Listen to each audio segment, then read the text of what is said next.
So about 8 years ago, I lost my baby during pregnancy, which is the reason that I actually left the healthcare field because I was working with pregnant women, primarily, reproduction and endocrinology. And I just found it was a little bit too difficult for me to provide quality of care given my recent loss. So I went back into full-time working in the gas and oil and recruitment sector. And to this day, I am running a global gas and oil recruitment firm.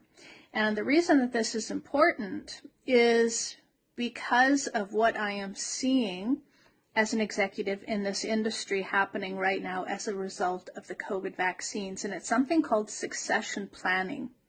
And if you don't know what that is, look it up. But basically what it is companies need to plan for what's going to happen as their staff move on. Rather, they move up the line, they retire, so on and so forth.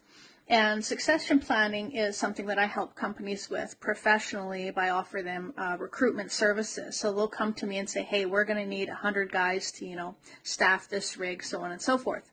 And so we'll provide them that service. Well, what's really interesting, what's happening right now, and it's actually mortifying, not just interesting, is that executives are having their HR staff and their managers, superintendents, foremen, so on and so forth, go through and look at the staff that have received the vaccines, and they're planning to have to replace them all within the next 3 years. What does that say to you? This is something that's, it's got some of these guys literally in tears as they're going through the company and literally checking off all of these individuals that have taken the vaccine, knowing that most likely in the next 3 years, they're going to have to plan to replace that person. What does that say to you? And this is a really big thing in the industry that I'm in.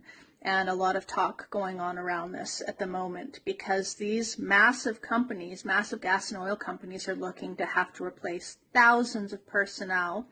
And I'm in that line of work that does the staffing for these large gas and oil companies. And they're pretty petrified as for what's going to happen to their staff, but also their businesses, because they project that they're going to lose, roughly half of their personnel.